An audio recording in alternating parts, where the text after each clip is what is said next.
Welcome to the annual Nias lecture. The live lecture starts at 4 p.m. and we proudly present the artistic program by Sites of Memory, Richard Covey and Amsterdam Museum. See you shortly, stay tuned.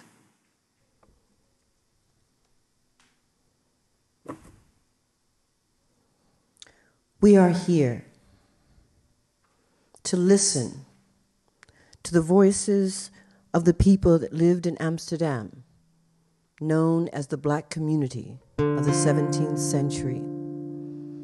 Baptismal and marriage records and notarial deeds showed they were a tightly linked community. They came from places like Brazil, Cabo Verde, Sao Tome, Ghana, Cape Town. Next to the Botanical Garden in Amsterdam, there's an area of grass. It's unmarked. This is a sacred place where the members of the Black community are buried. The soil remembers their names. Sarah, Esther, Emmanuel, Guido, Christophe, Christina, and many, many more. Perhaps they are not the names you were born with, and we may never know what your lived experiences were like. But we are here to honor your memory.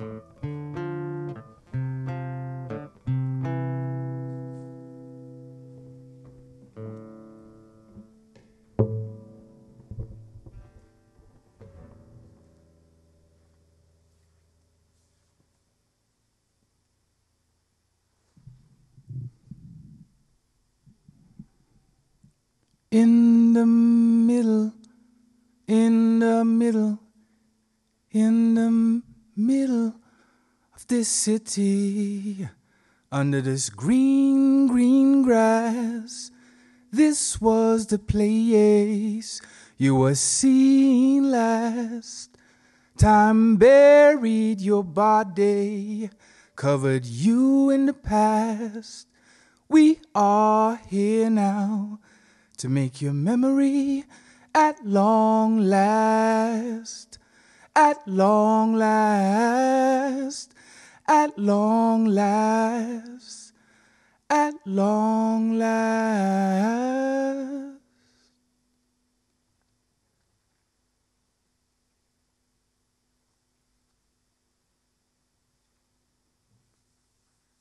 So many bodies, so many bodies buried in time. Too many pirates, too many pirates, too many crimes. We give pain to love, yes, we rise above. So many bodies buried in time, too many pirates, too many crimes. We give pain to love, yes, we rise above. So many bodies buried in, so many bodies buried in. Too many pirates, too many pirates, too many. So many bodies, so many bodies, so many. Too many, too many, too many, too many.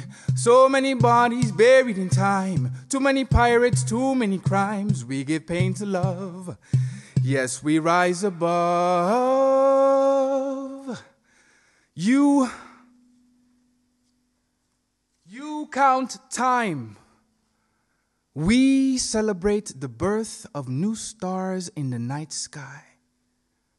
Way before El Wazine got the third star in her belt.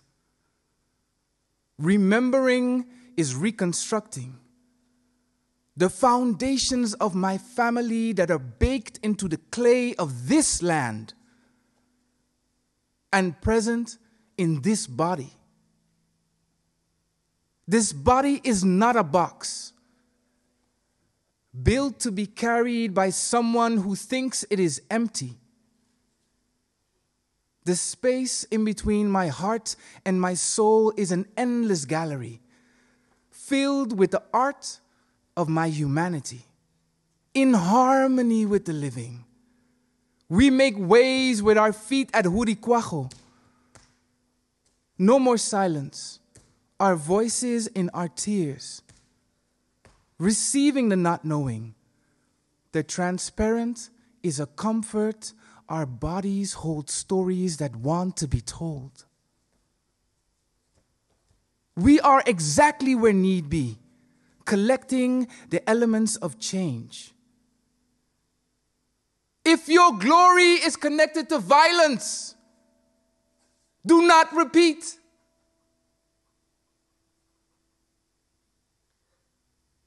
Our voices, transparent in our tears, seeking transformation to set us free.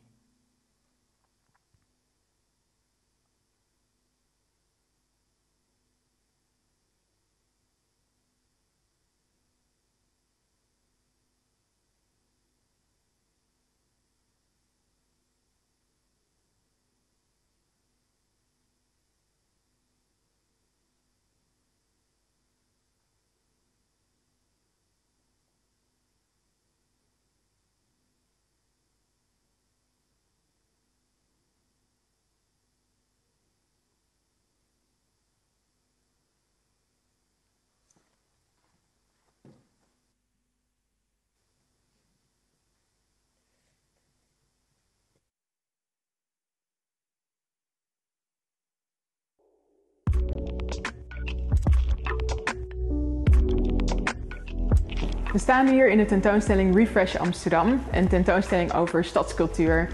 En je ziet hier 25 hedendaagse makers die reflecteren op de stad van nu en het thema Sense of Place.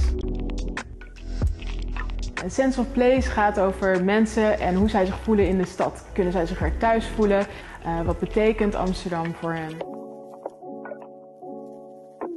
Ik ben Imara Limon, curator van Refresh Amsterdam.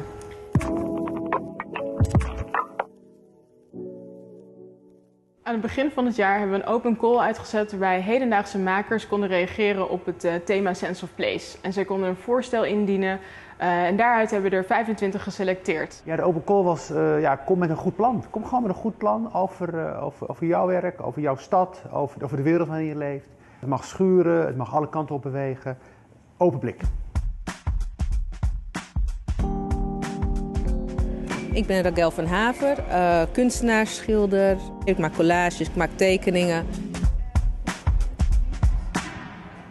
Het idee is eigenlijk om een serie te maken over activisten in Amsterdam. En vooral activisten die op Black Lives Matter zitten, maar ook op het Zwarte Piet zitten. Die eigenlijk een sound, een geluid willen laten klinken in eigenlijk de Amsterdamse en Nederlandse geschiedenis. Het zijn allemaal een groep mensen, kunstenaars, schrijvers, activisten, die iets hebben veranderd in de afgelopen 10 jaar. En deze mensen wil ik heel graag eigenlijk op het doek hebben. Net zoals de regentenportretten wil ik juist deze mensen nu in dezelfde soort settingen neerzetten. En daar worden dus heel veel grote nieuwe werken van gemaakt. En dit is de eerste, dit is niet het hele groepje, maar een aantal mensen. En vanuit daar kan ik het netwerk opbouwen en iedereen een schilderij geven.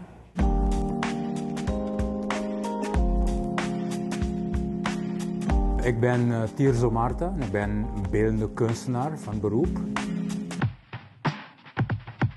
Het werk waar wij nu voor staan is getiteld To Wish I Was There. Het is een werk gebaseerd op de huidige situatie waarin wij zitten met het coronavirus. Waarbij mensen onder andere omstandigheden moeten functioneren. Omdat je ruimte om te bewegen, die is er niet zozeer aanwezig zoals het voorheen was. Maar het is veel meer vanuit een digitale beleving. Je zit aan de ene kant van de tafel op een stoel mama of papa te wezen. En op de stoel daar tegenover ben je curator of directeur. En nu plotseling zit je aan tafel en je dochter of je zoon die zegt, mama, ik moet eten. Weet je, midden in een vergadering. Dus dat was voor mij heel erg te gek en bijzonder. Want het laat je een soort van meerdere lagen zien van het bestaan van de mensen. Ik heb 14 potloodtekeningen gemaakt en daarin vertel ik eigenlijk het verhaal van mijn familie en hoe zij van China naar Nederland zijn gekomen. Ik ben Tjaling en ik ben beeldend kunstenaar en illustrator. In het werk begint het verhaal bij het Chinese restaurant en het eindigt ook weer in het restaurant. Omdat mijn familie altijd al restaurants heeft uitgebaat, dus dat begon met mijn overgrootopa, daarna mijn opa en daarna mijn ouders. En ik ben zelf ook opgegroeid in het restaurant. Ik heb de tekeningen tot stand gebracht door vragen te stellen aan mijn familie. Dus vooral aan ooms en tantes en mijn opa. Dat is de laatste grootouder die ik nog heb, die nog leeft. Over dit verhaal werd thuis eigenlijk nooit gesproken. Ik wist eigenlijk niks van mijn ouders voor hun leven in Nederland. En je hoort hier en daar wel flarden, maar nooit echt het hele verhaal als geheel. Dus ik heb dit project genomen om dat in één geheel vast te kunnen leggen. Waar we naar kijken is eigenlijk Amsterdam door de blik van kunstenaars. En daarin worden nieuwe werelden opengelegd, daarin worden nieuwe dingen ontdekt, daarin worden nieuwe visies aangereikt. En daarin worden we ook gestimuleerd of geïnspireerd om anders naar onze stad te kijken. Als je kijkt naar musea en de collecties, het erfgoed van de stad, is dat vaak nog een te eenzijdig perspectief. Je ziet en herinnert de verhalen van mensen die de macht en het geld hadden om zichzelf en hun denkbeelden ook te vereeuwigen. En al het andere, dat is eigenlijk nog niet zichtbaar en dat vinden we toch ook belangrijk om te laten zien. Ik hoop dat de mensen die echt best wel wat voor Amsterdam hebben gedaan en ook voor de jongeren van nu, dat die een goede plek krijgen, ook erkenning krijgen en dat men ook een soort van inspiratie misschien uit kan halen over die verhalen van deze mensen. Ik hoop dat dat uiteindelijk eruit kan komen.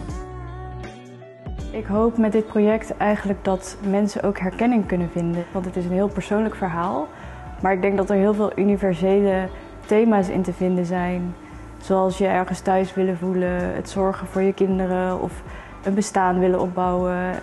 Hoe verschillend we eigenlijk ook zijn, dat je toch wel universele gelijkenis kan vinden in verhalen. Ik kan eigenlijk niet overschatten hoe belangrijk het is om kunstenaars naar de stad te laten kijken. Omdat kunstenaars, dat zijn eigenlijk de thermometers van de samenleving. De ontwikkelingen die plaatsvinden, de grote ontwikkelingen, de confrontaties in de samenleving. Zij vertalen dat naar een heel menselijk niveau, zodat ook wij weer als kijker gaan meedenken met die verandering.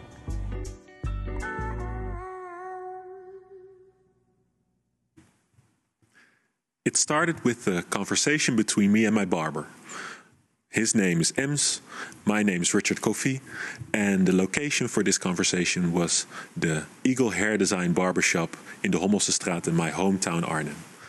My barber asked me, he stated that he found it strange that that when he walked the streets of our city, he would run into street names representing colonists and people who owned slaves. And that if he wanted to relate to his own heroes, his own heritage, he had to depend on certain museums to do temporary exhibitions specifically on something from his identity. So what we decided to do was to create a collaborative art project consisting of photography, drawings, a performance and a film to kind of change the barbershop into a cultural place, into a site of political power, of social action, and of artistic exchange. So you're going to see the video that was part of this collaborative art piece that we made in cooperation with contemporary art platform Derde Wal. Have fun.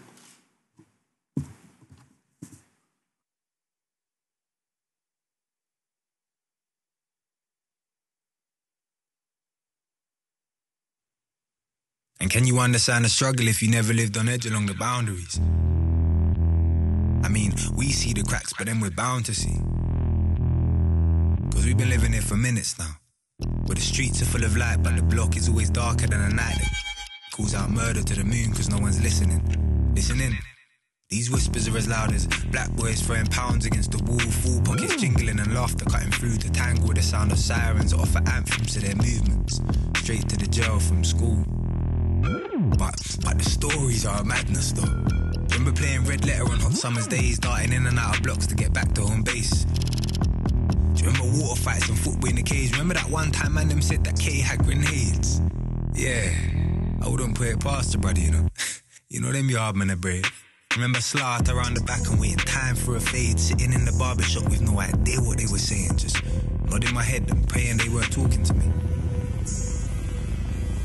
Watching football on the TV screen. If Arsenal was on, then Civilis would scream and we'd be in there for hours just chilling and ting. Watching the clients come back and forth to pick up handfuls of green that we retreat back to the block with and lean against ochre red walls we'd scarred our names on with markers from school. The smoke rising from our noses as the sun dipped through the avenues of our state to make long shallows of our bodies. Skip one, skip two. At night, us man would chill inside my block till mums came out to drag me in. You man spilling into the night with farewell laughter and bloodshot eyes. I'd close mine and listen hard for the sounds of the night. Hard enough that I could hear the flick of a lighter as it sparked up a spliff across the road in the park where I used to sit on after school dates and spit game till the kiss, yeah. I reminisce.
Welcome to the annual Nias Lecture 2021. Thank you for joining us online as we go live from Pakhuis de Zwijger in Amsterdam. We hope you enjoyed the wonderful artistic contributions by Sites of Memory, the Amsterdam Museum and Richard Coffey. My name is Fenneke Wekker. I'm Head of Academic Affairs and I will be moderating today's talk. Welkom voor de Nederlanders. Het programma van vandaag is in het Engels. Maar als je vragen hebt of als er onduidelijkheden zijn of als er woorden zijn die je niet thuis kan brengen, schaam je niet en vraag in het Engels of in het Nederlands. Je stel je vraag in de Q&A en dan zullen wij je zo snel mogelijk beantwoorden. So for everyone counts, please don't be shy and there are no silly questions. And please put your questions in the Q&A and they will be answered. And you can use the hashtag Nias Lecture to engage with us on social media. And we're also curious to know what you hope to learn from today's talk. And the Mentimeter has already started. And please let us know how you're doing, what you think and what you're feeling via the Mentimeter. And we will visit the results during the discussion at the end of this program. So before we start the Nias Lecture, let me briefly introduce the Netherlands Institute for Advanced Study.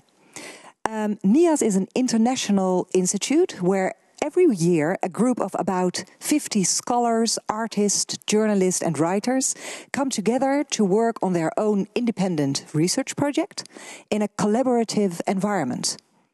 And the fellows, as we call them, work on their own projects and really help each other in going beyond, moving beyond their disciplinary boundaries in order to be innovative in their own field.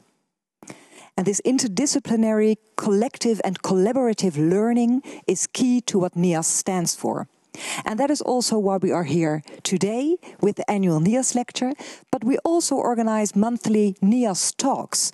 During those talks, the work of our fellows is presented for a broader audience to make their work accessible. The aim of the annual Nias lecture is to offer new perspectives and reflections in ongoing public debates. And this year's lecture is the last in a trilogy on history and politics. In this series, in this trilogy, Nias has invited prominent speakers to share their thoughts and knowledge on the issue of how history and historical events shape or influence social dynamics in the present and even into the future.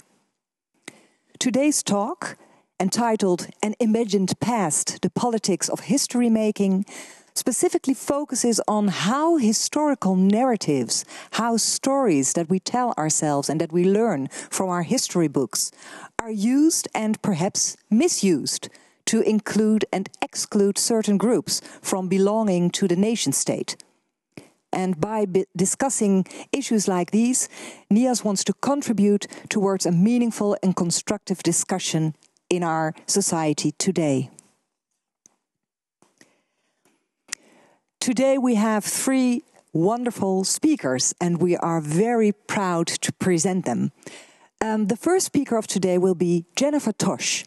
She's a cultural historian, and she's the founder of the Black Heritage Tours in Amsterdam and New York, and she's a co-founder of the Sites of Memory Foundation.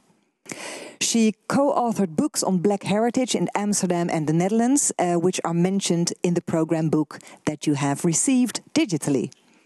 And her talk today will be on inclusive public sites of memory and built heritage. Tosh will discuss the importance of incorporating historical narratives of citizens with a migrant background for a common understanding of the past. We're really glad to have Jennifer with us today. Our second speaker is Christophe Bertosi. He will be joining us live from France. Christophe Bertosi is political scientist, and he's a director of the French Institute of International Relations, IFRI, and this Center for Migration and Citizenship. His research focuses on nativism, belonging, migration and citizenship, and European immigration policies. In 2020, Christophe Bertosi was the guest of the director at Nias, and he was then exploring how Islam, citizenship and multiculturalism connect together. In his earlier publications, he shed light on anti-discrimination and the politics of citizenship, and he edited, together with the director of Nias, Jan-Willem Duivendak, and Nancy Foner, a special issue in the Journal of Ethnic and Migration Studies. And his talk today will shed light on those uses of history. How do narratives about the past contribute to exclusion or inclusion of certain groups in societies today?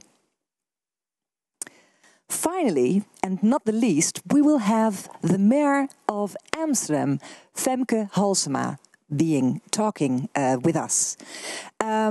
She has a background in sociology and criminology, and she was the party leader of the left-wing party GroenLinks from 2006 to 2011. And since 2018, Femke Halsema is the mayor of Amsterdam. She has written several books, and one of them is the book Macht en Verbeelding, Power and Imagination, which is very closely related to the topic of her talk today. Femke Halsema will reflect on ways in which history can be used as a public good. shedding light on attempts to give space to an inclusive way of remembering and commemorating Amsterdam's historical events. But first, before we move to our wonderful speakers, I will give the floor to the director of Nias and professor at the University of Amsterdam, Jan Willem Duivendak.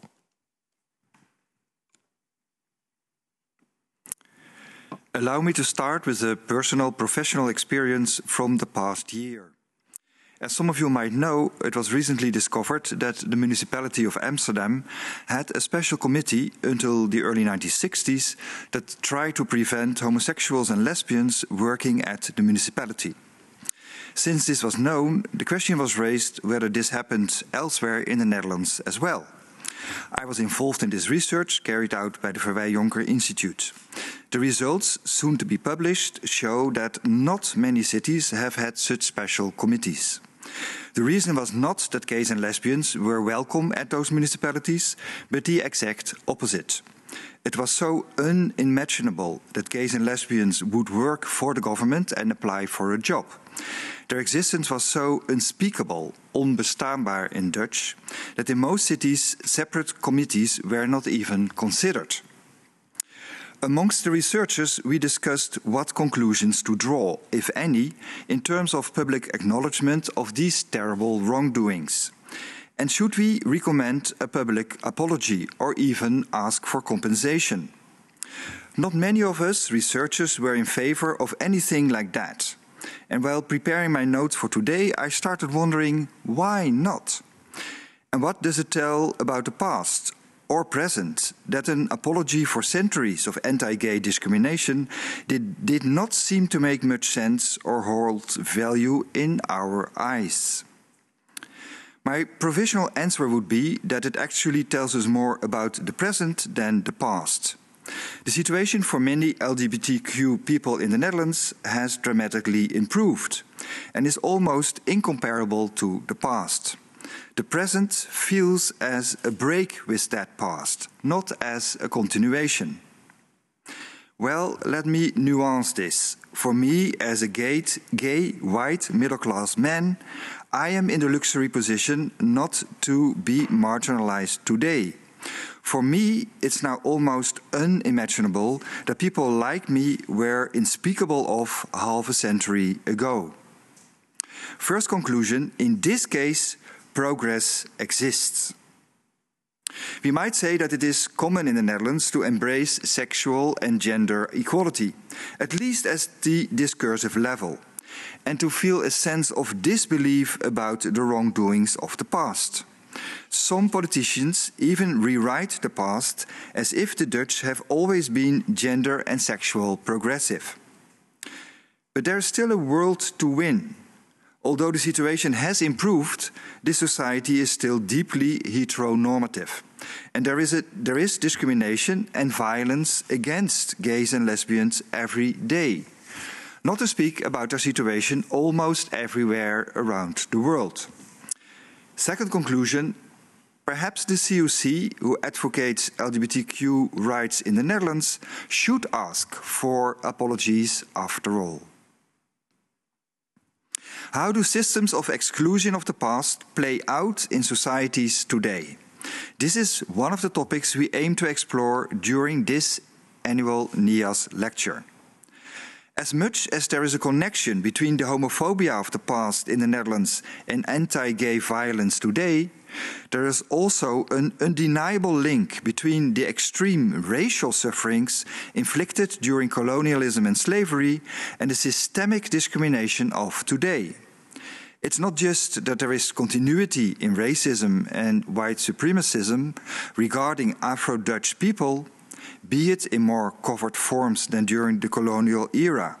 We also see that in present-day conversations, this colonial past is mobilized in a way that it actually strengthens everyday racism.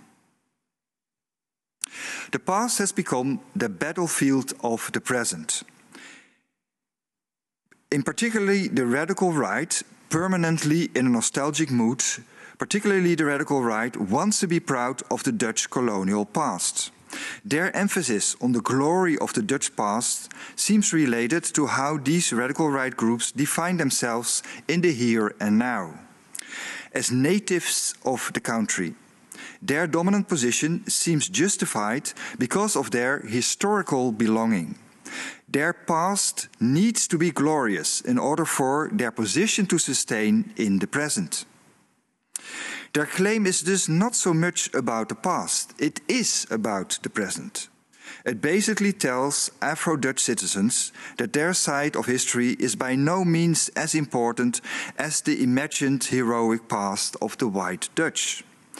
It tells these citizens they do not truly belong in the Netherlands. Moreover, let's be clear about this, it's not just the radical right. Over the entire political spectrum, nativist ideas are still deeply ingrained in the minds of the Dutch. The shadow of colonialism carries far.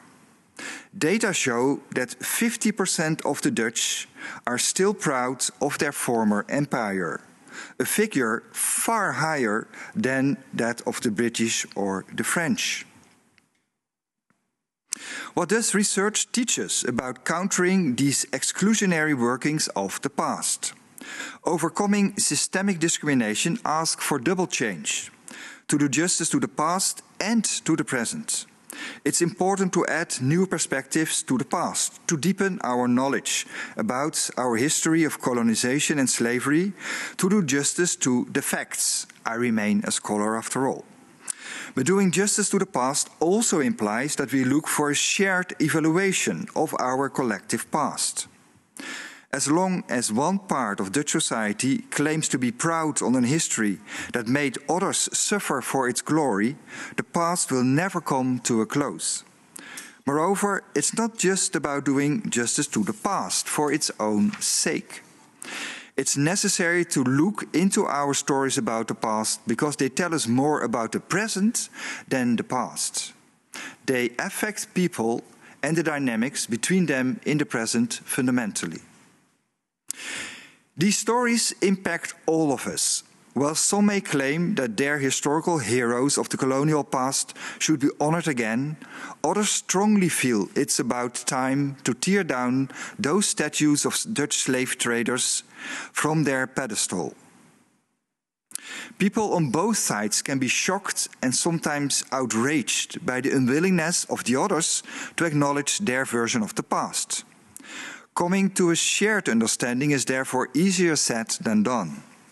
Who is willing to let go of their vision of the past, especially when so much glory, or the opposite, suffering, has been involved? So once again, and that's the third lesson, we have to deal with today's inequalities and perceived threats to our historical identifications, if we want to move past this binary discourse.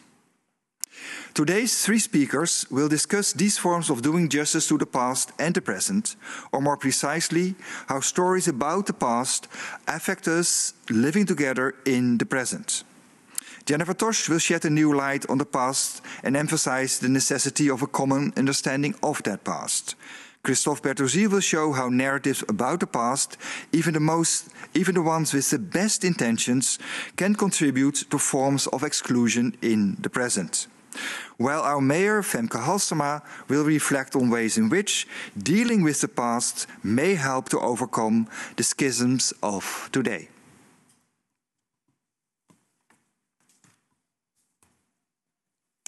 Our next speaker is Jennifer Tosh.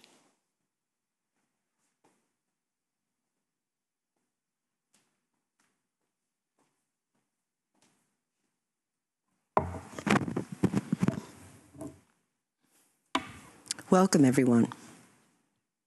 I want to tell you a story. In 2012, I was an international exchange student here in the Netherlands. And during a course called Dutch Culture and History, which was a prerequisite for the program, I was listening to the instructor talk extensively about the Netherlands as a tolerant country that became a global leader in trade and science and art, having become one of the foremost maritime and economic power during the 17th century, known as the Dutch Golden Age. The Dutch had founded the first global commodities exchange in 1611. And the United Dutch East India Company, founded in 1602, was the first multinational company traded on the global exchange. All of these landmarks helped position the Netherlands into becoming one of the 10 richest countries in the world at that time. Wow, I thought, these milestones were indeed much to be celebrated. Yet I couldn't help but wonder, as I was sitting there, positioning myself as a child of Surinamese parents and ancestors and a direct descendant of this particular colonial ancestral history, unlike many of my fellow classmates. And I asked, how was it that there was very little, or if any, mention of the Netherlands' colonial aspirations in expanding its empire across the Americas, like Suriname and Brazil and the Caribbean and North America, and of course Indonesia?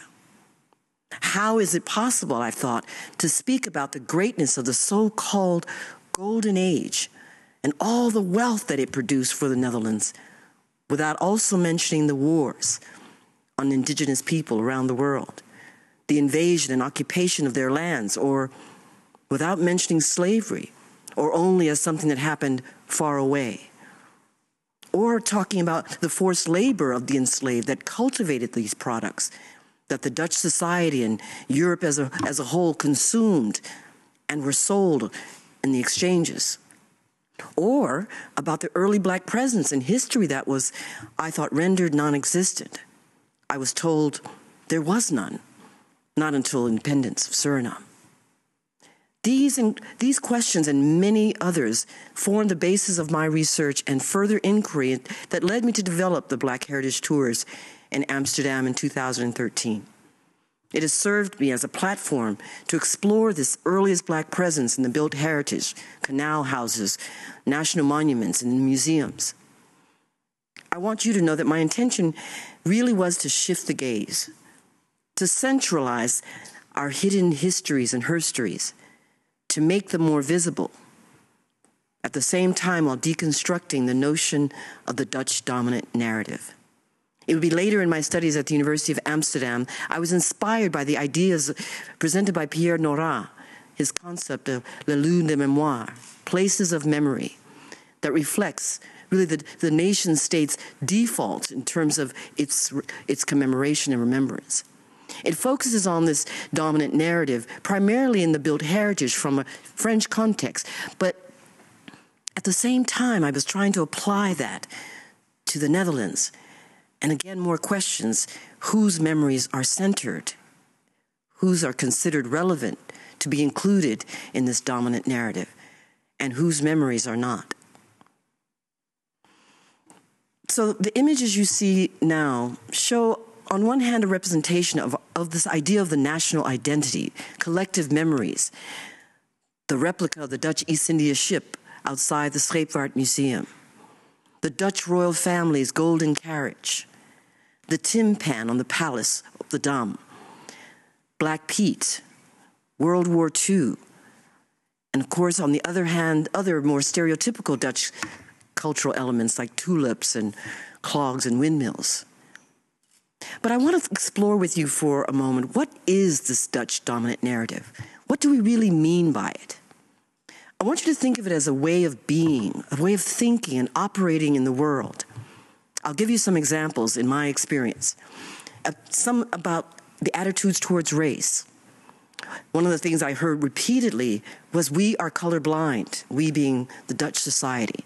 We don't see race, including that we don't see racism embedded in the symbolism of, for example, Black Pete, that's framed as innocent, a party for children, so therefore it can't be racist. As a nation, we are self-congratulatory about being tolerant and liberal, celebrating the first of many things, like the first to legalize gay marriage, or marijuana in the Netherlands is allowed for personal and recreational consumption. It's tolerated. So that means it's been decriminalized and legal to buy in coffee shops. But what many people don't know is that marijuana is actually illegal in the Netherlands. About our collective memory, it focuses on the Dutch East Indies, the Dutch East India Company. It was referred to in text as the jewel of the crown. Our national identity is centered around the glory of this golden era. Our maritime history is unparalleled. The Jewish Holocaust and World War II is remembered as a sacred history, therefore untouchable. And all of our national traditions are unquestionable. Regarding Dutch colonialism, I was told in general, yes, the Dutch were involved in slavery, but only we had 5% of the trade, compared to other countries like Great Britain and Spain and Portugal had much, much more. In terms of religion, society was built on Christianity, but today we are predominantly secular, but with a high moral superiority. Dutch exceptionalism, we're not like the British or the Americans. Or another one I heard often is racism is really an American problem that's been imported into our society. And then when I asked about this black presence, this early history that I was mostly interested in after attending a summer school that really foregrounded this, I was met with historical distance. Comments like there was hardly any black presence in the Netherlands. Slavery was not allowed. It was illegal on Dutch soil. Everything happened in the colonies. But as we now know, much more recent years of research has revealed that slavery was indeed tolerated and socially accepted and visibly present in Dutch society. Now I want to move to problematizing this narrative. A problem with the Dutch dominant narrative is it's unreliable as a source for historical reflection. It reveals a strong paradox, on one side steeped in a nostalgia and romanticism, then at the same time concealing a much deeper truth, the other side of this colonial story. Many people long to return to this sense of belonging, this imagined past, once referred to as the VOC mentality. But why should we be critical of this perspective? What's really been its impact on society? I present to you this quote. Gloria Wekker, who wrote in her book, The Cultural Archives, asked a very important central question. How is it possible for a nation that has been a formidable imperial power for over close to 400 years to imagine that this history will not have left traces in culture, language, knowledge production, and its conception of self and the other? I want you to think of this cultural archives as a place, a repository of memories where they're stored. One of my favorite writers, Chimamanda Adichie, the Nigerian writer, said, the danger of the single story isn't that the single story is always wrong. It's just incomplete.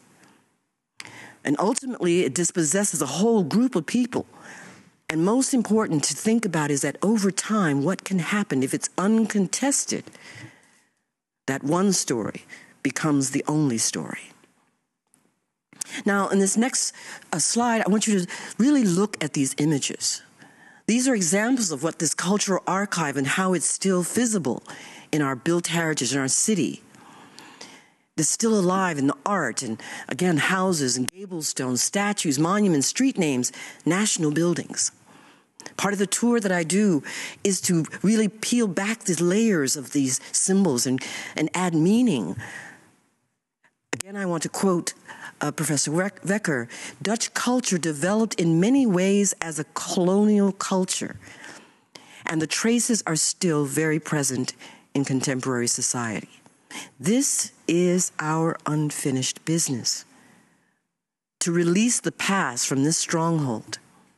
And I have to say that over the past several years since I've been here, I've seen a move towards a more multi-directional memory, as Michael Rothberg proposed as an alternative. Because one of the questions I'm often asked is, well, you're replacing one dominant narrative for another, and that's not the intention.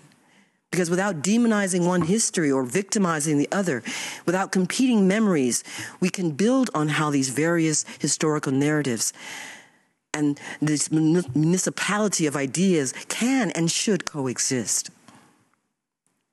So there's hope. The new paradigm, I call it. The infinite possibilities. James Baldwin said, not everything that is faced can be changed, but nothing can be changed until it is faced. So what does this new paradigm look like? How do we conceptualize a future gaze? If we do what we say we're going to do, how does that change, or will that change our worldview, our attitudes? Well, I think that the idea of implicated subjects, which is moving beyond these historical categories of perpetrators, victims, and bystanders. Again, Rothberg offers a new theory of political responsibility.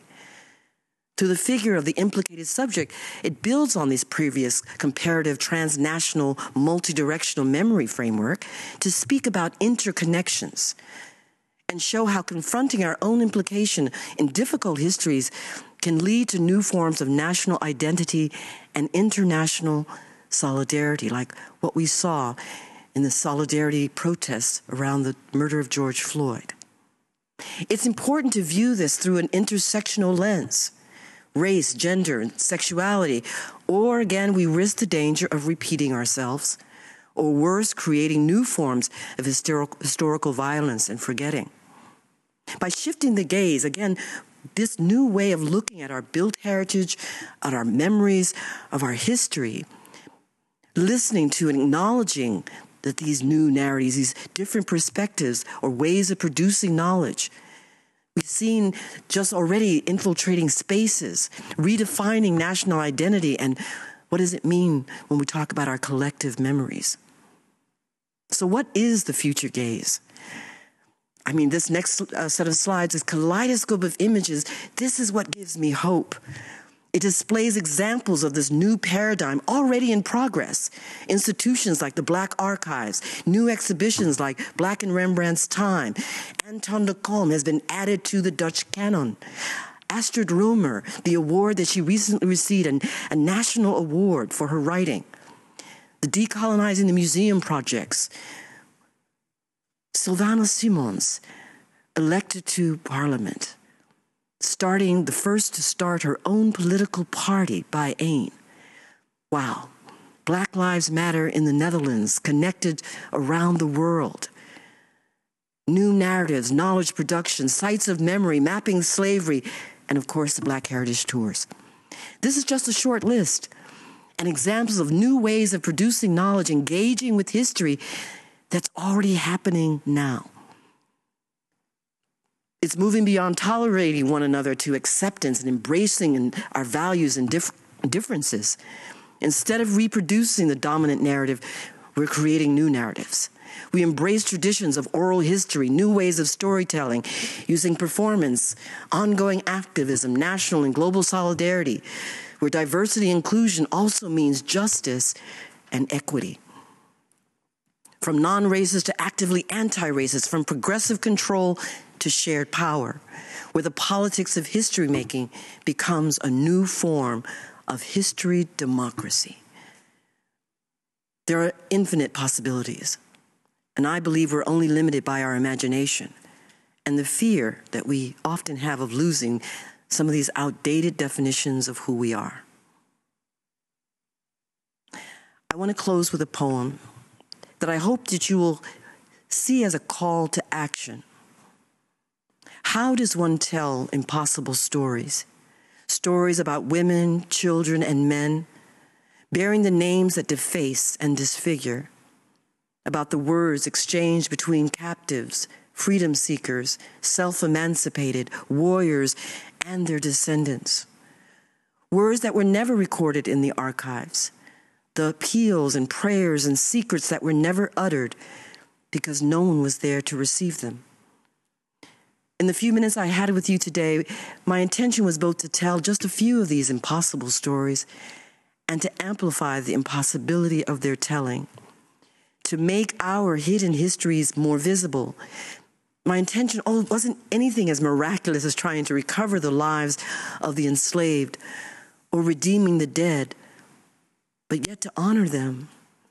It was not intended to produce any new forms of violence or inequality in our historical reflections, but rather to paint a fuller picture of society held captive for so long by history. So what do we do in the meantime? We must continue to interrogate the production of knowledge, eradicate the old, outdated dominant narratives, listen to the myriad of voices from different perspectives, the multiverse of ideas, make hidden history visible, confront injustice, stand in solidarity, be co-creators of a future, work together to establish who we are today while recruiting, recovering, retrieving, reconciling the past for the sake of our shared future. Thank you. Thank you, Jennifer Tosh. Our next speaker is Christophe Bertosi, live from France. Thank you very much, Fennec. Good afternoon, everyone. Let me start with a picture. If we can have the first slide. I took this picture 2 years ago near my place in Paris, and when I look at it, I think it's very difficult not to wonder what these people think, what made them sit like this, turning their backs on each other. They do not belong together. It seems an invisible boundary sets them apart, the three persons on the right and this veiled lady on the left. Of course, it's impossible to know what they think or even whether they think something at all, but still, willingly or not, their bodies are telling a story. There is also something else in this picture. These four people are about the same age, old enough to think not only about the present, but also about the past.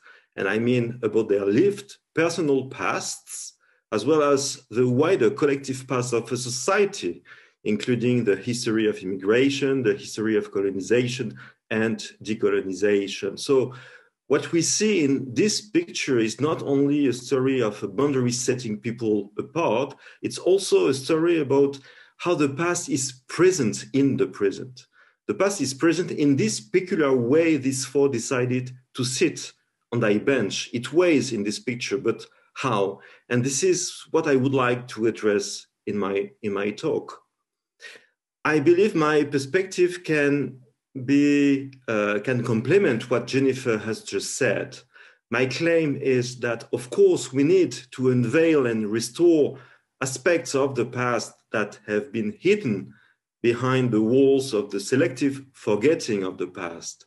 But we also need to acknowledge that the past is omnipresent in today's reasonings about inclusion and exclusion, about citizenship and immigration. So, of course, the importance of history is that it gives a voice to memories that were silenced over the years, over the centuries, but it's not only about what the actual past was. It's not only about how we understand the past. It's also about how we understand the present. And our understanding of the present can be very messy, particularly when it has to do with topics of immigration and Islam, which are among the most sensitive issues for many people in many European and other Western societies.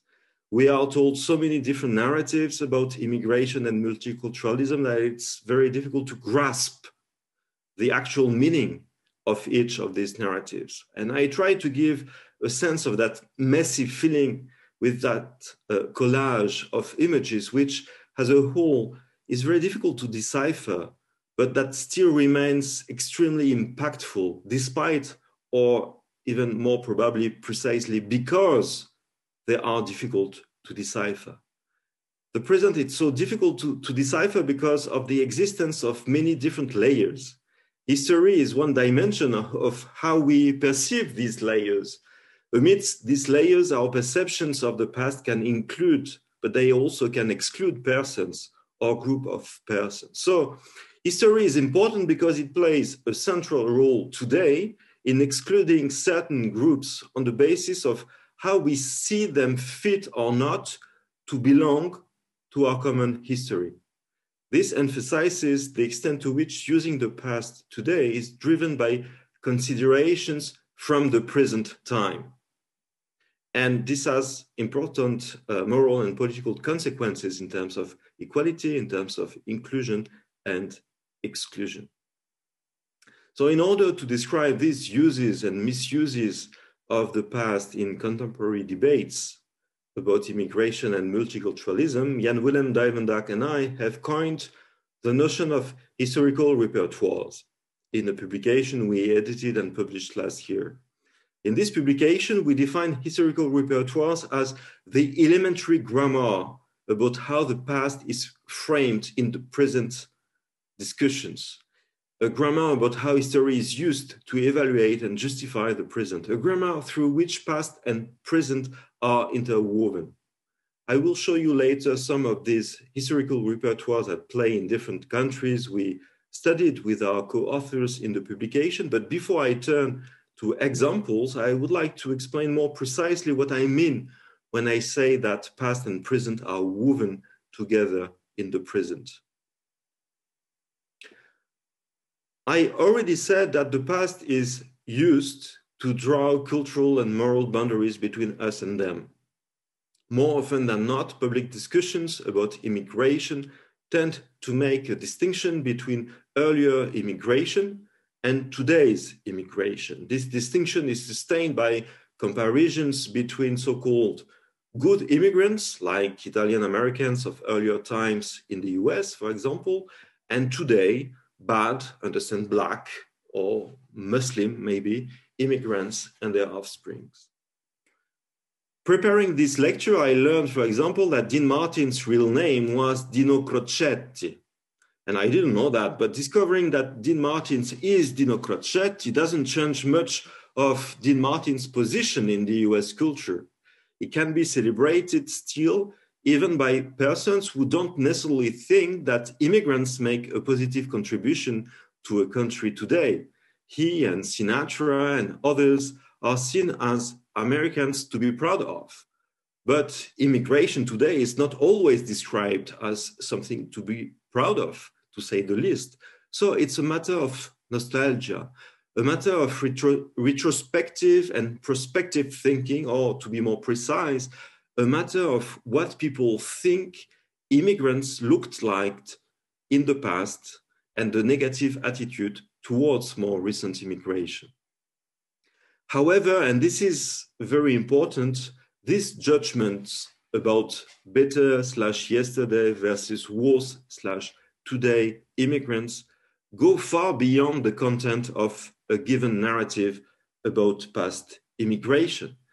It's not only a matter of positive stories versus negative stories, but a matter of how we frame the relationship between the past and the present, what the US sociologist Nancy Foner calls then and now.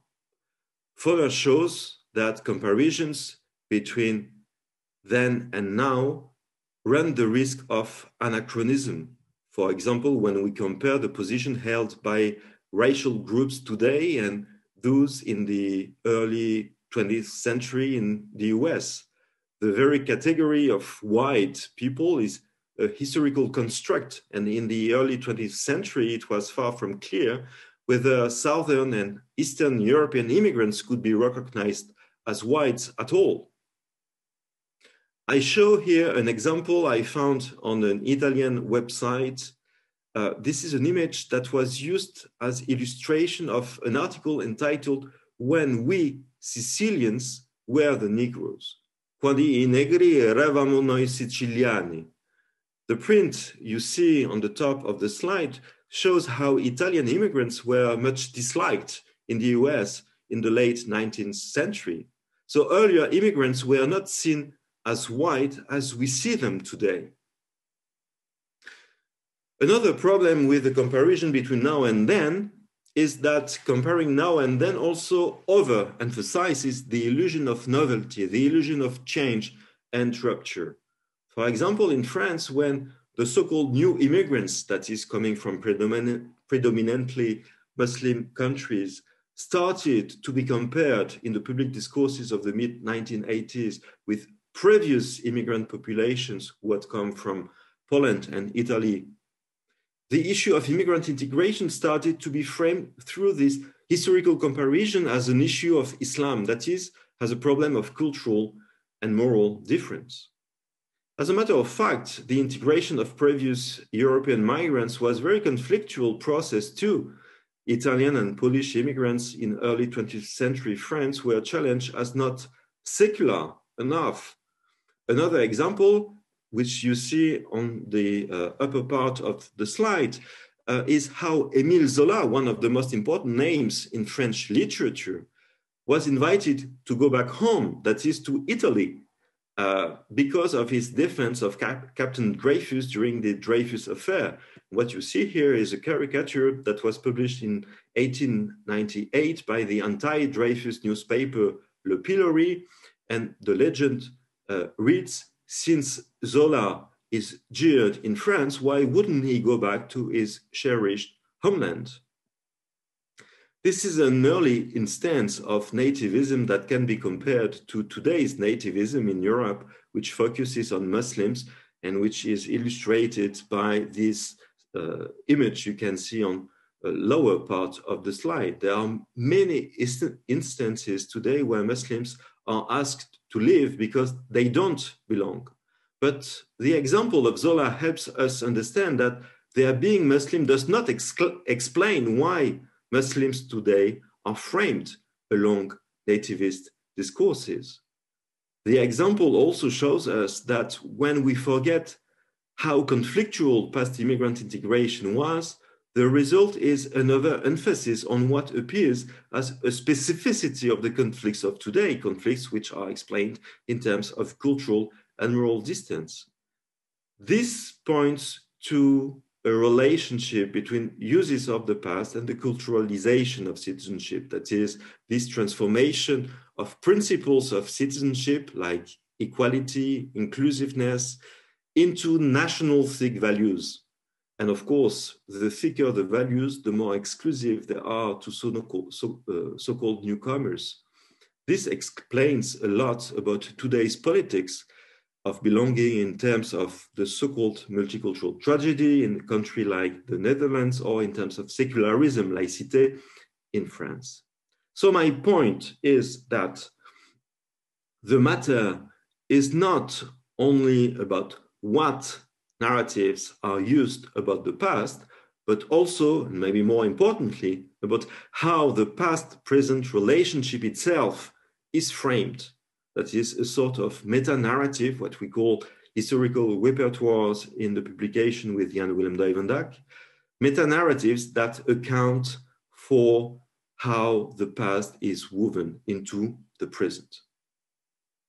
In our work, we identified three relationships between past and present, and I will be very quick with this, but they give you examples about how past and present are related.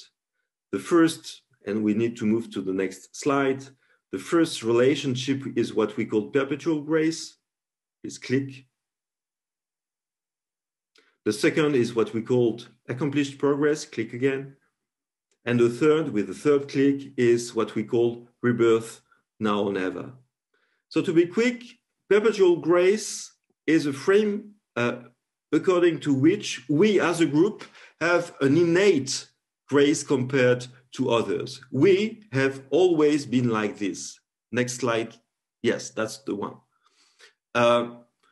This is who we are. One example is how the Netherlands in general and Amsterdam in particular have been described as a place of tolerance ever since the time of Spinoza.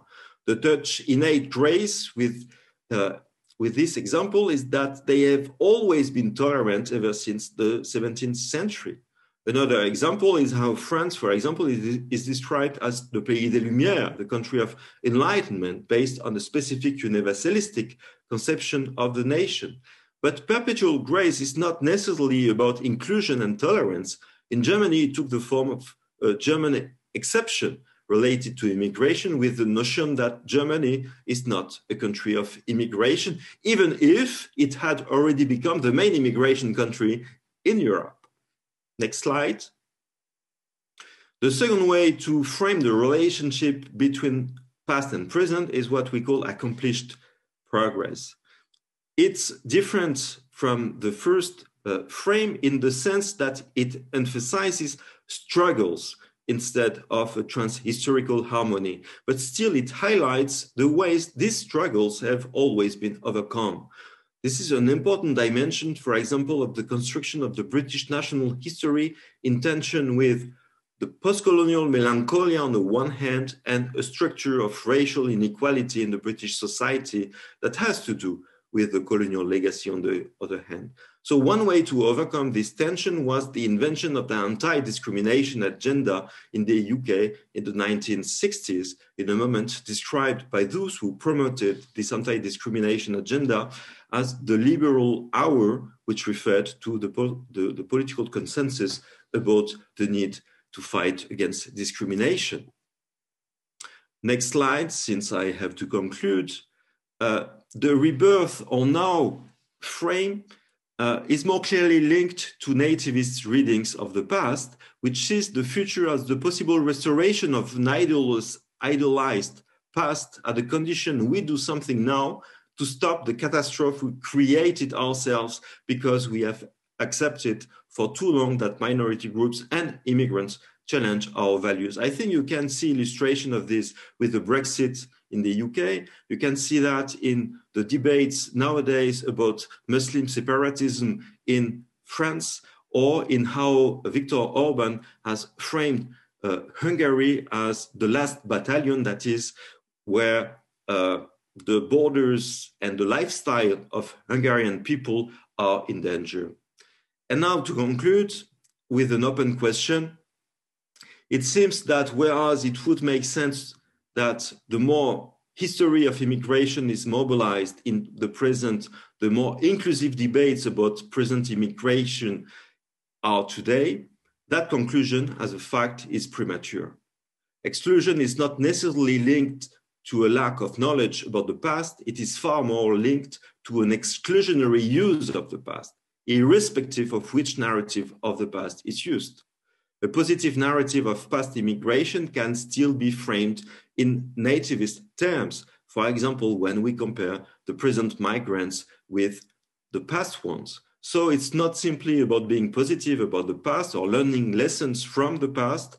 It's also, and even more so, about being very careful that our uses of the past are not driven by an exclusionary vision of today's society. Our understanding of the past is part of the solution only if we understand the present from the perspective of an inclusive and equality-based society. Thank you very much.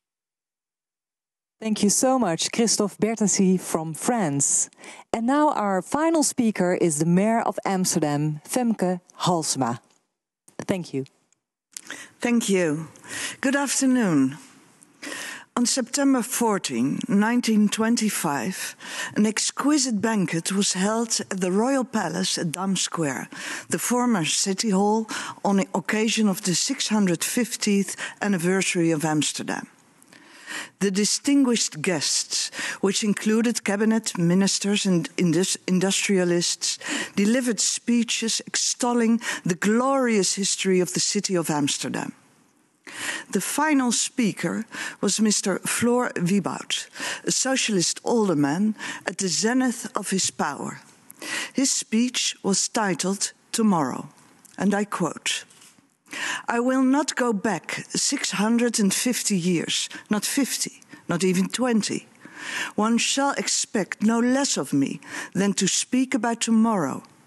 The administration of tomorrow's Amsterdam will be an organ of workers of all kinds, the organ of the working class. The government of Amsterdam shall be focused on the material prosperity and the mental well-being of the big masses of the workers. Tomorrow's meaning of the word prosperity shall be completely different from the meaning of this word in earlier times. Prosperity will no longer mean the riches of the regent families, not the accumulation of wealth by merchants. Tomorrow, prosperity shall mean the fulfillment of all reasonable needs, material, mental, cultural, for the life of the masses of the workers of the laboring class." End of quote. After Wieboud's speech had ended, there was an awkward silence among the dignitaries in the room. The words of the socialist alderman must have seemed outrageous to the audience present that day. Yet we must not interpret Wieboud's focus on the future as disregard for the city's then 650-year-long past.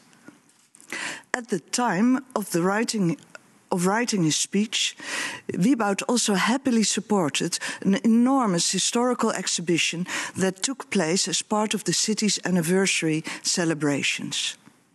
And one of the most prestigious exhibits, on loan from the Royal Swedish Academy of Art, was the Rembrandt painting, The Conspiracy of Claudius Civilis. It depicts the eminent Batavian leader, Claudius Civilis, calling on other chieftains to swear an oath to unite against the Romans. This story of the Batavian Revolt is the founding myth that served as inspiration for the 16th century Dutch revolt against the King of Spain. The East India Company founded Batavia City, now known as Jakarta, the capital of Indonesia. At the end of the 18th century, French-style revolutionaries even named their new state the Batavian Republic. When we take a step back from these dominant narratives steeped in national memory and identity, and regard these events from a viewpoint that is closer to historical reality, we learn that the Batavian leaders were in fact Roman citizens who profited from the Roman Empire, but got caught up in an internal power struggle. They were not freedom fighters, and the very notion of independence was foreign to them. This framing of historical events is nothing out of the ordinary. Historian Ludmila Jordanova tells us, and I quote, "The past is everywhere. It is constantly being used and reused, and ideally is not appropriated by special interests." She also writes, "The creators of much public history tend to be drawn from small cadres with highly specific agendas, even if they claim to be acting in the name of wider groups. Accordingly, political elites tend to be past masters when it comes to representing and indeed manipulating the past." Following Jordanova, one might easily conclude that political elites should treat history as a concept that should be examined solely in the edifices of academia, by skilled historians who are trained in judging facts and sources and who uphold a professional ethical code. The historian Margaret Macmillan argues, and I quote, "Professional historians ought not to surrender their territory so easily. We must do our best to raise the public awareness of the past in all its richness and complexity. If we do not, we allow our leaders and opinion makers to history to bolster false claims and justify bad and foolish policies." I agree with Macmillan that historians should always speak out when people in power abuse history for political gain. However, we should not conclude that governments must leave history entirely to the historians and the museums. This is simply because history is omnipresent. We might pretend to ignore it, but historical ignorance is perhaps just as much an abuse of the past as misrepresentation is. Theologian Walter Brueggemann wrote, "Memory produces hope in the same way that amnesia produces despair." So, what way of using history should we strive for? I would argue it is crucial that we approach history as a public phenomena that cannot be claimed by an ideology, group, or individual. Instead, it is necessary to share ownership of the past and work towards a public historical awareness in which multiple narratives coexist. I will make the case here that we can use the 750th anniversary of the City of Amsterdam to strengthen our local identity in a way that respects the diversity of the city and its history.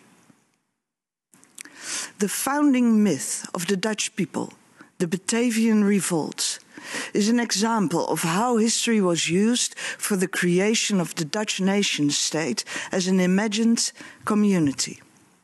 And the latter term was, of course, invented by Benedict Anderson in his 1983 work on the history of nationalism.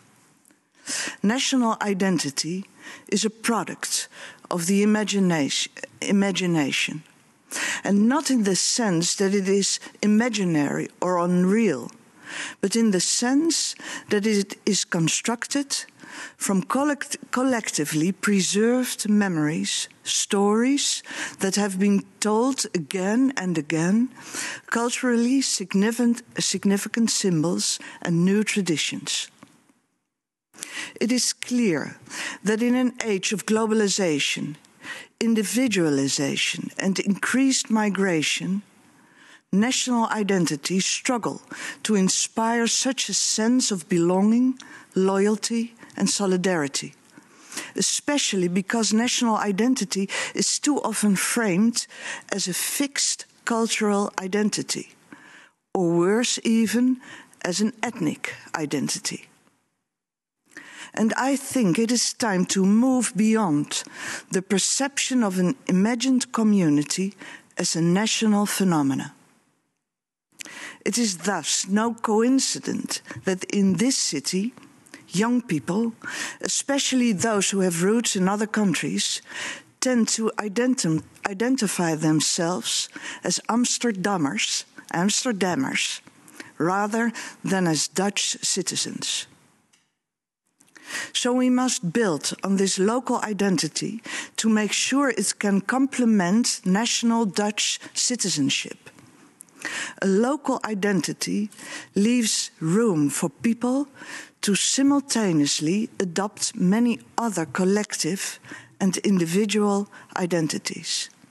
We all strive towards having a common identity that inspires us to find common ground and feel like we belong in the city we live in. But all group identities must serve the needs of any individual that combines countless identities, as the Dutch anthropologist Sinan Chankaya illustrated. And we can also adopt the ideal of the shared identity that serves everyone that serves everyone in the way we present our history. The 750th anniversary of the City of Amsterdam is an occasion to strengthen a local identity that helps us to navigate towards the future together. To my knowledge, 1875 was the first time that the anniversary of the city was celebrated.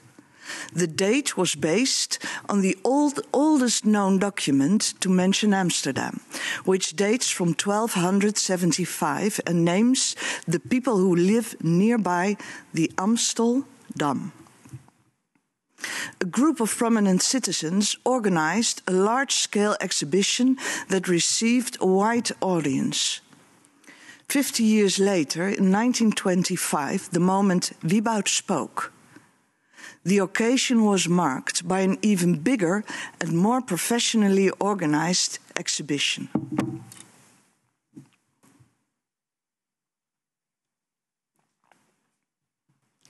The last time Amsterdam celebrated its anniversary was in 1975. It was a year-long celebration full of festivities and cultural events. Community facilities were repaired, playgrounds were given a fresh coat of paint.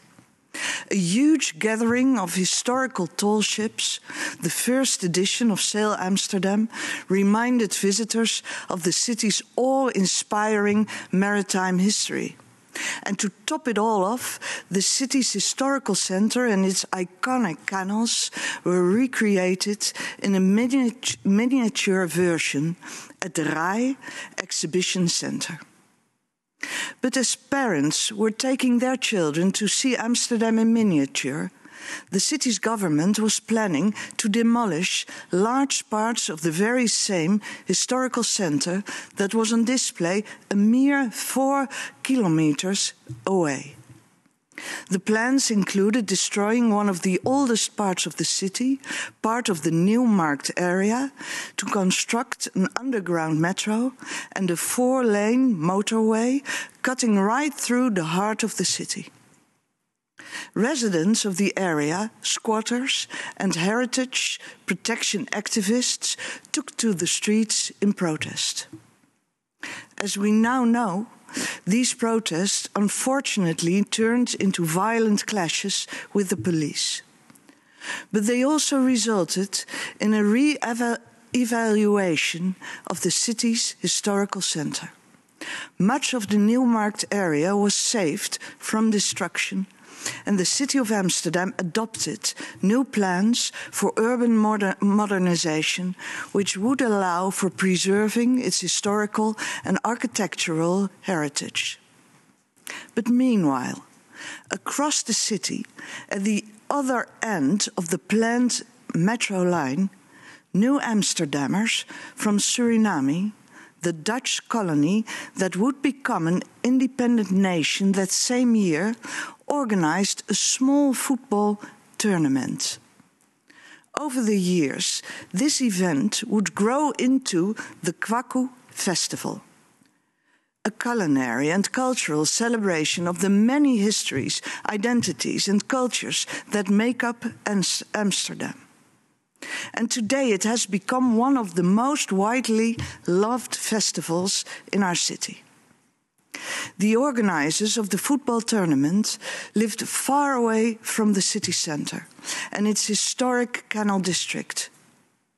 But Afro-Caribbean and other immigrant communities, first Jewish, later Chinese and many other alongside them, had always been part of the history of the Nieuwmarkt area. They too.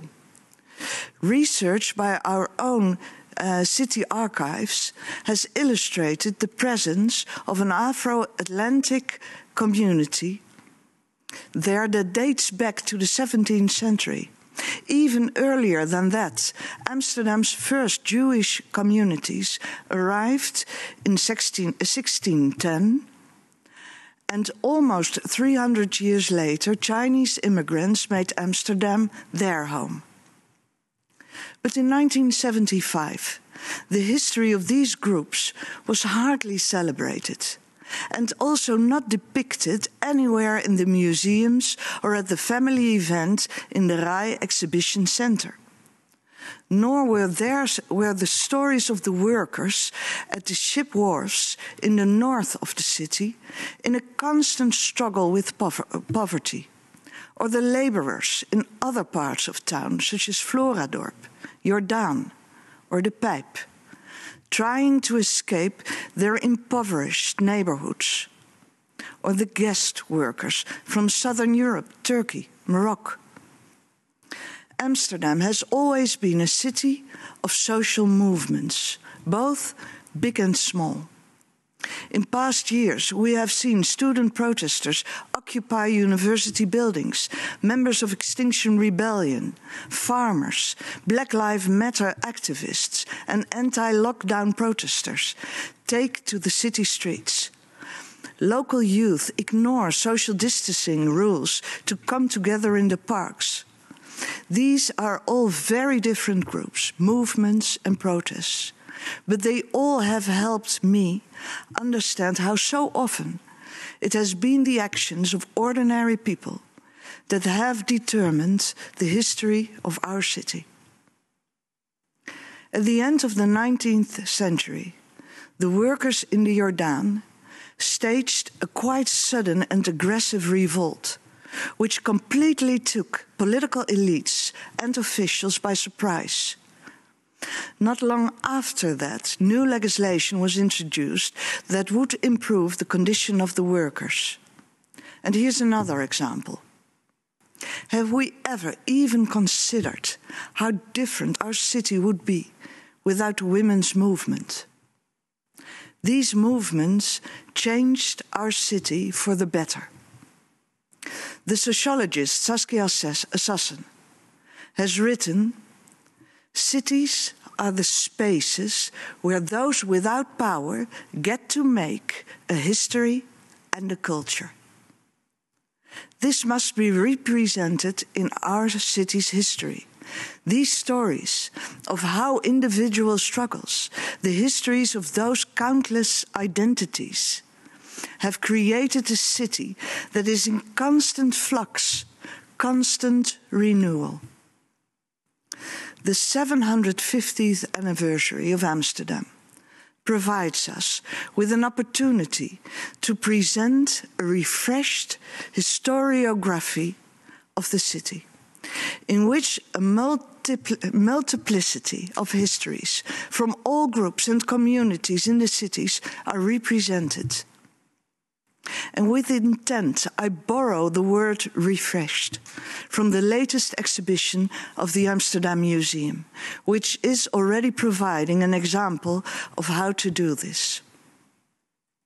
On the topic of Black history, we have seen a fruitful exchange between activists, historians, museums, and the government. Jennifer Tosh, who just spoke, has been one of the early activists and educators.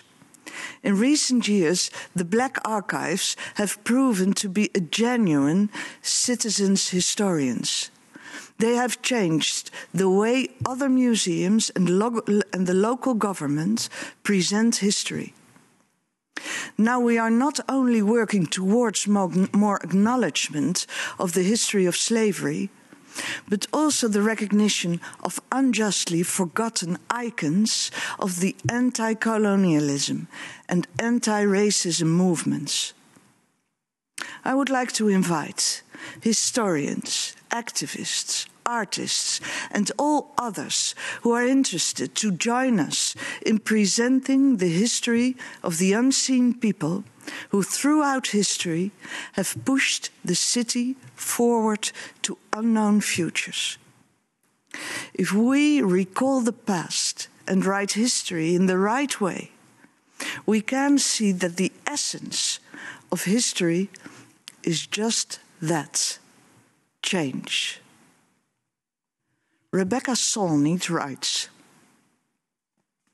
"Things don't always change for the better, but they change.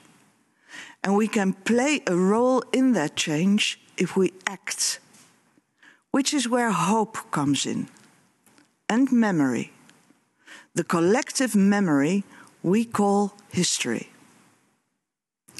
Almost 100 years ago, Floor Wieboud condemned the practice of using history as a source of pride for the powerful few. But to paraphrase him, tomorrow it can be a source of hope for everybody. Thank you. Many thanks to the Mayor of Amsterdam, Femke Halsema. Now we will have a 15-minute discussion with Jennifer Tosh and Christophe Bertosi. Unfortunately, the mayor has other very important stuff to do, we can imagine so, but thank you so much. Can I invite Jennifer to join me here? Thank you so much for coming. Honored to be here. And for your wonderful talk Great and program. presentation. Thank you. And we'll see Christophe online via Zoom. Yeah, you can just watch there. Hello, everyone. Hi, Jennifer. Hi, Connect. Christophe, thank you so much for your wonderful presentation. It's really an honor to have all of you three here to discuss this with us. Okay, well, Corona-proof. Thank you so much again for your presentation. Wonderful. What a wonderful city we have, right? Yeah, I actually love Amsterdam and the Netherlands. I've been here now for almost 9 years, and I've definitely fallen in love with being here. Sometimes it may not be obvious because of I am critical also, but I'm critical because I do belong, and I claim that very strongly. Yeah, that's great, because indeed I got a little bit afraid if I can be congratulatory yeah. on living in Amsterdam and the Netherlands, but indeed I also feel a sense of pride that we are having these talks and that we can discuss this so openly today. Absolutely. So, well, some comments and questions are coming in via the Q&A, and so I have here my iPad to look into them. And well, one of the main things that come to the fore, and I would really like to hear your thoughts about this, is history, the historical stories that we learn or that we start to identify, have learned to identify with, are so very important to people. How can we expect from people to change their perspective or to embrace these other stories or edit these refreshed histories if it is so important for your own identity to know where your roots are and where you're coming from and how this process has gone about? Would you like to start, Jennifer? I think this is a great question, and one of the things I remind myself, and I also share with other people, is that in terms of the way that I approach these narratives, is not trying to replace one with the other, or to, every nation state has a glory story. I mean, I was born in the United States. My family's from Suriname in the Netherlands, and also connected very much to the continent of Africa. And every nation has their glory story. I mean, that's part of what nationalism produces, is that you build a sense of pride, and you want, there's nothing wrong with that. But has been the problem, why it's been problematized, is that has become the single story, as I said, and what people have rejected other people's identities in place of this notion of the fixed nationalism, and that's where the problem arises, where there is no room for other voices to emerge. And it's not about competing histories or narratives; it's about they coexist. They're intertwined, they're interwoven, so you can't talk about one glory story and demonize another in place of that. So I think that's really what I was hoping that came across, is that just to allow that this is natural and organic, and it should be part of our national identity and not exclusionary as it was also defined. I think it's indeed comparable to the process that many of our fellows go through at Nias, and students during their education, that learning is always a kind of painful process to accept that the world was not only what you thought it was, but to really open up. And so that will be your call, I believe. Absolutely. And that means also that we have to unlearn some things, right? Things that I grew up hearing as stories, I also have had to deconstruct them, because they were sometimes rooted in nostalgia and fantasy, but yet they formed my identity as this, mixed cultural person, American girl growing up in the U.S. with Surinamese heritage. I mean, I didn't really get a sense of pride of that until I came to the Netherlands. Yeah. Christophe, may I ask you, how do you feel, can we expect from people, if their identity is so much intertwined with a certain version as one side of history, can we expect from people to learn to open up? I think it's not only up to individual people, but it's also about the context and social and political context and historical context. Today is a historical context that will be studied in the future. These contexts are shifting, and they create many constraints in our ability to be critical in the way Jennifer invites us to be. So my answer would be that in order to learn and unlearn, in order to live together, we have to engage in the retelling together our story, which is an ongoing process which never stops. So it's a constant deliberation that involves all of us, making it the more inclusive, I would say, is a constant effort. It's an effort from all sides of the society, but since there is so much of a political dimension in our discussion about memory and history and how we deal and confront the problematic past of Western societies, because we've been focusing our discussion today rather on Western societies, it makes it's even more demanding. Because the past is a battlefield for the present. Today's situation, I would say, calls for at the same time to do that work of creating an even more inclusive perception of our collective past, which is related to who we are as a complex society living together with all these layers of history. But it's also a matter of the status of the liberal democracy in the present time. And therefore, I would connect my answer to your question to some worries about the most recent political transformations that have occurred within the European context, the context of the European Union, as well as in the US over the last, let's say, 2 decades. And we have seen how there were political forces trying to stop that dialectic of the retelling our story together, and this is a cause for great concern. I think it should be part also of our discussion today.